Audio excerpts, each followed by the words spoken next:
Shalom, selamat pagi Bapak Ibu Saudara-saudara yang terkasih di dalam Tuhan kita Yesus Kristus. Jumpa lagi kita dalam program Morning Call GPIB.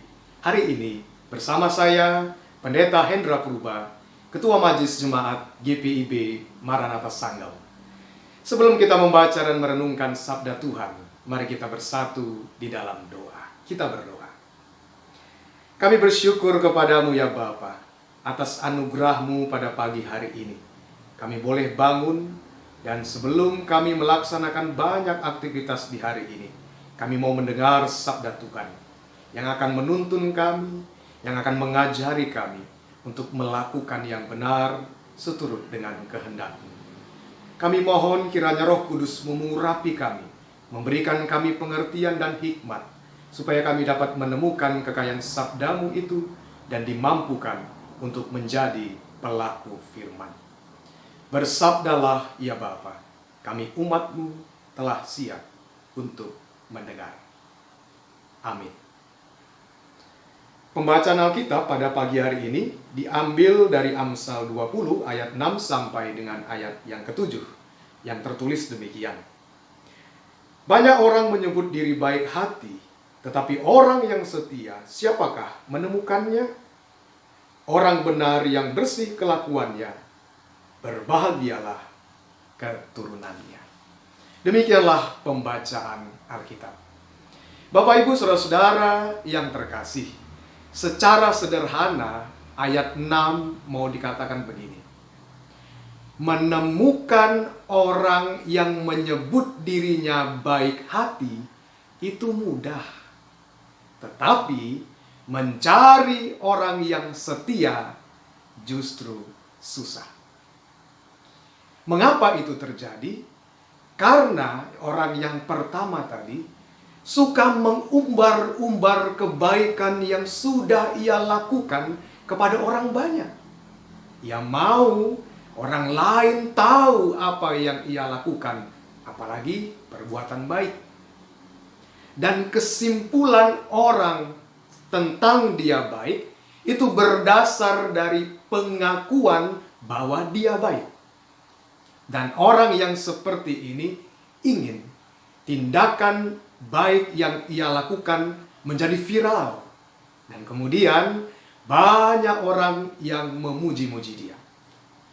Atas orang yang seperti ini, Bapak Ibu Saudara-saudara, perlu juga kita pertanyakan ketulusannya, sebab ia cenderung menjadi orang yang munafik. Namun sebaliknya, orang yang setia sulit ditemukan. Mungkin seperti mencari jarum di tengah tumpukan jerami. Bahkan orang yang mengaku dirinya baik hati tadi belum tentu setia melakukan kebaikannya.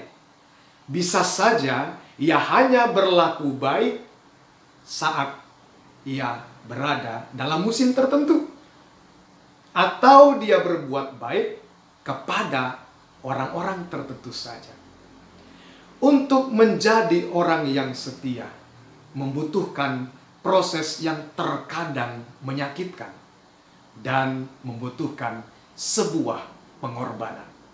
Dan karena itulah sulit menemukan orang yang setia. Bahkan orang yang setia terkadang tidak populer. Kenyataan ketidaksetiaan Bapak Ibu Saudara-saudara juga kita temukan dalam masa kini, terutama dalam masa pandemi COVID-19. Saya mau menceritakan dua kenyataan yang terjadi. Yang pertama, pada masa pandemi COVID-19, selain banyak orang yang terkonfirmasi positif corona, juga ditemukan kenyataan tingkat perceraian juga semakin tinggi. Kalau kita melihat di dalam berita, saking panjangnya dan banyaknya orang yang mau bercerai, antrian untuk mendaftarkan perceraian cukup panjang. Dan kalau ditelusuri, apa faktor utama penyebab perceraian? Yang paling kuat adalah faktor ekonomi. Karena dalam masa pandemi ini, mungkin banyak orang yang di PHK, Banyak orang yang kekurangan penghasilan. Dan ketika suami istri berada dalam situasi ekonomi yang sulit, mereka memutuskan untuk tidak setia. Yang kedua, saya mau menceritakan pengalaman teman saya.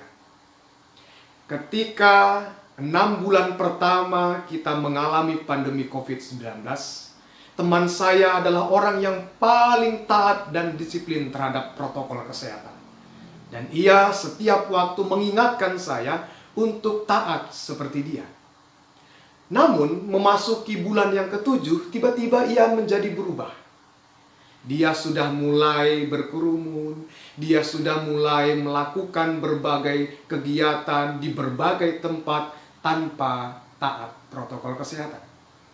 Ketika saya bertanya, mengapa engkau berubah? Dulu engkau begitu taat. Dan ia dengan cepat menjawab, saya sudah jenuh.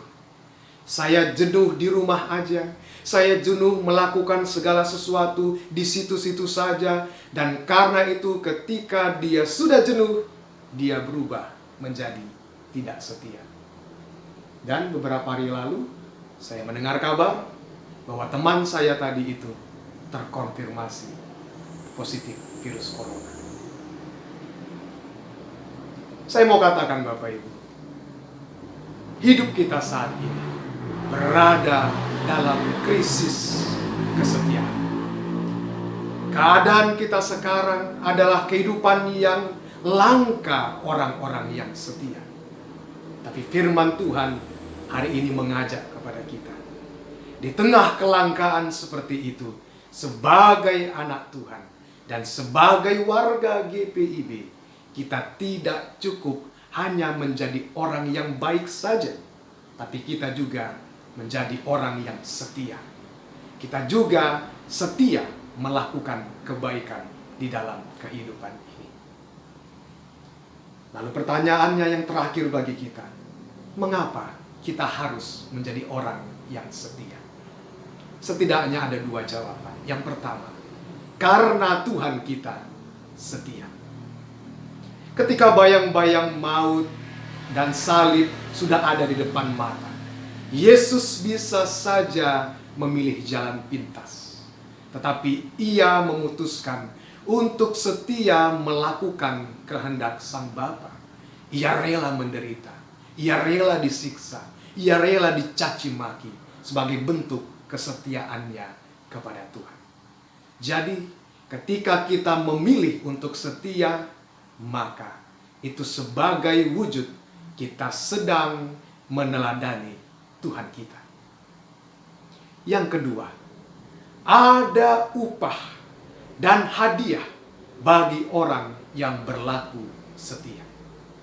Kalau kita menelusuri kitab Injil yang menceritakan tentang hamba yang setia, terutama dalam Injil Matius, ditemukan bagaimana ketika sang tuan pergi meninggalkan para hambanya, hamba yang setia memilih taat terhadap tanggung jawabnya. Walaupun dia tidak diawasi oleh tuannya, walaupun dia cenderung bisa saja memilih melakukan sesuatu yang bebas, tapi dia memilih untuk setia. Dibanding ada hamba yang jahat, dia memukuli sesama hamba dan juga hidup bermabuk-mabukan. Namun apa yang terjadi ketika tuan itu pulang? Orang yang setia tadi, hamba yang setia tadi, mendapatkan hadiah. Dia diberikan kepercayaan yang besar. Awalnya dia sebagai hamba, dan kemudian dia diangkat sebagai pengawas bagi sesuatu yang dimiliki oleh tuannya. Sungguh indah, bukan? Sekali lagi Bapak Ibu, di tengah kehampaan, di tengah kelangkaan kesetiaan di dalam kehidupan kita, kita dipanggil untuk setia. Setialah dalam pekerjaan Anda. Setialah dalam kehidupan rumah tangga, terutama kepada pasangan Anda. Dan setialah dalam pelayanan Anda. Setialah mulai dari hal kecil.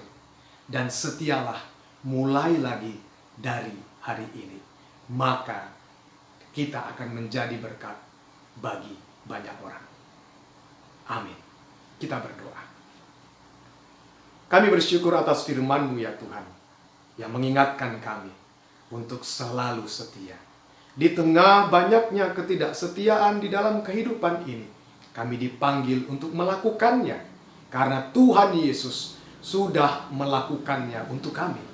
Dan ketika kami juga berlaku setia, kami kiranya mendapatkan kepercayaan yang lebih besar dari Tuhan. Banyak hal yang akan kami kerjakan hari ini, dan mungkin banyak tempat juga yang akan kami tuju. Dengan bermodalkan kesetiaan ini, kami percaya kami akan berjalan pada jalan yang benar. Dan kiranya Tuhan juga menolong kami, menyertai kami, kemanapun kami pergi dan apapun yang kami kerjakan. Penyertaan Tuhan memastikan kami akan aman di dalam menjalankan aktivitas. Ajarkan dan ingatkan kami terus ya Tuhan, untuk menjalankan hidup yang taat terhadap protokol kesehatan. Itu adalah bentuk kesetiaan kami dalam masa pandemi ini, supaya kami punya kontribusi untuk memutus rantai penyebaran COVID-19. Kami berdoa bagi mereka yang saat ini berada di ruang isolasi. Kiranya Tuhan kuatkan dan Tuhan mampukan mereka untuk bertahan di dalam segala apapun yang mereka alami. Kami berdoa juga bagi masyarakat yang mengalami bencana, baik gempa, baik juga banjir maupun tanah longsor. Kiranya Tuhan juga menguatkan mereka dan jadikan kami sebagai penolong bagi mereka yang sedang mengalami musibah. Terima kasih ya Tuhan, segala aktivitas kami hari ini kami serahkan hanya di dalam tuntunan tangan Tuhan. Demi Yesus Kristus kami berdoa dan bersyukur kepadamu. Amin. Demikianlah morning call kita pada hari ini. Selamat beraktivitas Bapak Ibu. Ingat, jaga kesehatan dan taat terhadap protokol yang ada. Shalom.